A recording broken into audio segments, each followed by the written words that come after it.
हनुमान वानरों के राजा केसरी और उनकी पत्नी अंजना के 6 पुत्रों में सबसे बड़े और पहले पुत्र हैं। रामायण के अनुसार वे जानकी के अत्यधिक प्रिय हैं। इस धरा पर जिन 7 मनीषियों को अमरत्व का वरदान प्राप्त है, उनमें बजरंगबली भी है। हनुमान जी का अवतार भगवान राम की सहायता के लिए हुआ। हनुमान जी के पराक्रम की असंख्य गाथाएं प्रचलित हैं। इन्होंने जिस तरह से राम के साथ सुग्रीव की मैत्री कराई और फिर वानरों की मदद से असुरों का मर्दन किया, वह अत्यंत प्रसिद्ध है। ज्योतिषियों के सटीक गणना के अनुसार हनुमान जी का जन्म 85,58,112 वर्ष पहले त्रेतायुग के अंतिम चरण में चैत्र पूर्णिमा को मंगलवार के दिन चित्रा नक्षत्र व मेष लग्न के योग में सुबह 6:03 बजे भारत देश में आज के हरियाणा राज्य के कैथल जिले में हुआ था, जिसे पहले कपिस्थल कहा जाता था। इन्हें बजरंगबली के रूप में जाना जाता है क्योंकि इनका शरीर एक वज्र की तरह है। वे पवनपुत्र के रूप में जाने जाते हैं। वायु अथवा पवन, हवा के देवता, ने हनुमान को पालने में महत्वपूर्ण भूमिका निभाई थी। मारुत, संस्कृत मरुत का अर्थ हवा है, नंदन का अर्थ बेटा है। हिंदू पौराणिक कथाओं के अनुसार हनुमान मारुति अर्थात मारुतंदन, हवा का बेटा है। इनके जन्म के पश्चात एक दिन इनकी माता फल लाने के लिए इन्हें आश्रम में छोड़कर चली गई। जब शिशु हनुमान को भूख लगी तो वे उदय होते हुए सूर्य को फल समझकर उसे खाने के लिए आकाश में उड़ने लगे। उनकी सहायता के लिए पवन भी बहुत तेजी से चला। उधर भगवान सूर्य ने उन्हें अबोध शिशु समझकर अपने तेज से नहीं जलने दिया। जिस समय हनुमान सूर्य को पकड़ने के लिए लपके, उसी समय राहु सूर्य पर ग्रहण लगाना चाहता था। हनुमान जी ने सूर्य के ऊपरी भाग में जब राहु का स्पर्श किया तो वह भयभीत होकर वहां से भाग गया। उसने इंद्र के पास जाकर शिकायत की, देवराज, आपने मुझे अपनी क्षुधा शांत करने के साधन के रूप में सूर्य और चंद्र दिए थे। आज अमावस्या के दिन जब मैं सूर्य को ग्रस्त करने गया तब देखा कि दूसरा राहु सूर्य को पकड़ने जा रहा है। राहु की यह बात सुनकर इंद्र घबरा गए और उसे साथ लेकर सूर्य की ओर चल पड़े। राहु को देखकर हनुमान जी सूर्य को छोड़ राहु पर झपटे। राहु ने इंद्र को रक्षा के लिए पुकारा तो उन्होंने हनुमान जी पर वज्रायुध से प्रहार किया, जिससे वे एक पर्वत पर गिरे और उनकी बाईं ठुड्डी टूट गई। हनुमान की यह दशा देखकर वायुदेव को क्रोध आया। उन्होंने उसी क्षण अपनी गति रोक दिया। इससे संसार की कोई भी प्राणी सांस न ले सकी और सब पीड़ा से तड़पने लगे। तब सारे सुर, असुर, यक्ष, किन्नर आदि ब्रह्मा जी की शरण में गए। ब्रह्मा उन सबको लेकर वायुदेव के पास गए।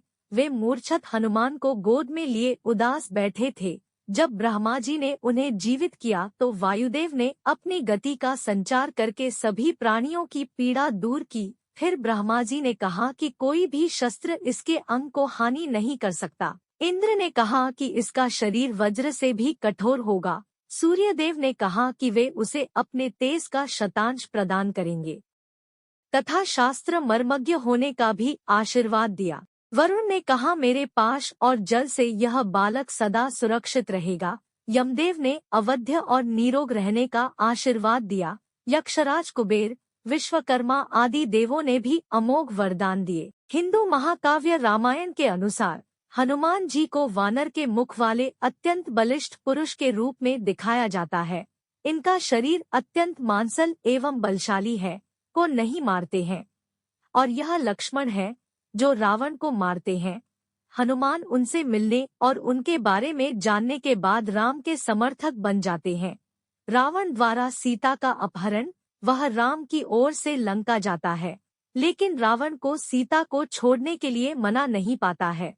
अंततः वह रावण के खिलाफ युद्ध में राम के साथ जुड़ जाता है और कई वीर कर्म करता है। बाद में जैन ग्रंथ जैसे कि उत्तर पुराण 9वीं शताब्दी सी, गुणभद्र और अंजना पुनंजय 12वीं शताब्दी सी एक ही कहानी बताते हैं। जैन रामायण कथा के कई संस्करणों में हनुमान को समझाने वाले मार्ग हैं और राम जैन धर्म में पौमा कहलाते हैं। इन संस्करणों में हनुमान अंततः सभी सामाजिक जीवन को त्याग कर जैन सन्यासी बन जाते हैं। सिख धर्म संपादित करें। सिख धर्म में हिंदू भगवान राम को श्री रामचंद्र के रूप में संदर्भित किया गया है और एक सिद्ध के रूप में हनुमान की कहानी प्रभावशाली रही है। 1699 में मार्शल सिख खालसा आंदोलन के जन्म के बाद 18वीं और 19वीं शताब्दी के दौरान हनुमान खालसा द्वारा श्रद्धा की प्रेरणा और उद्देश्य थे। कुछ खालसा रेजिमेंट हनुमान छवि के साथ युद्ध के मैदान में लाई गई। हिरदा राम भल्ला द्वारा रचित हनुमान नाटक और कविकान द्वारा दास गुर कथा जैसे सिख ग्रंथ हनुमान के वीर कर्मों का वर्णन करते हैं। लुई फेनेज के अनुसार सिख परंपरा में कहा गया है कि गुरु गोविंद सिंह हनुमान नाटक के प्रिय पाठक थे। दक्षिण पूर्व एशियाई ग्रंथ संपादित करें। रामायण के गैर भारतीय संस्करण मौजूद हैं, जैसे थाई रामाकियन।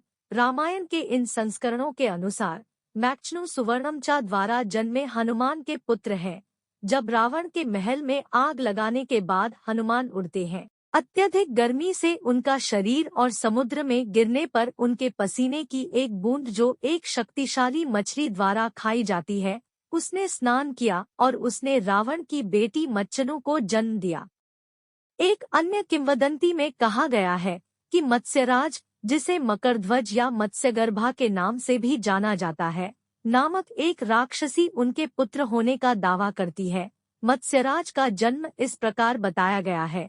एक मछली मत्स्य को हनुमान के पसीने की बूंदों से लगाया गया था जब वह समुद्र में स्नान कर रही थी। दक्षिण पूर्व एशियाई ग्रंथों में हनुमान बर्मीज रामायण में विभिन्न तरीकों से उत्तर भारतीय हिंदू संस्करण से भिन्न होते हैं, जैसे कि राम यगन, अलोंग राम थाईगिन, अराकानी बोली में राम वटु और राम थाइन, मलय रामायण जैसे हिकायत श्री राम और हिकायत महाराजा रावण और रामायण जैसे थाई रामायण। हालांकि कुछ मामलों में कहानी के पहलू हिंदू संस्करणों और रामायण के बौद्ध संस्करणों के समान है, जो भारतीय उपमहाद्वीप में कहीं और पाए जाते हैं।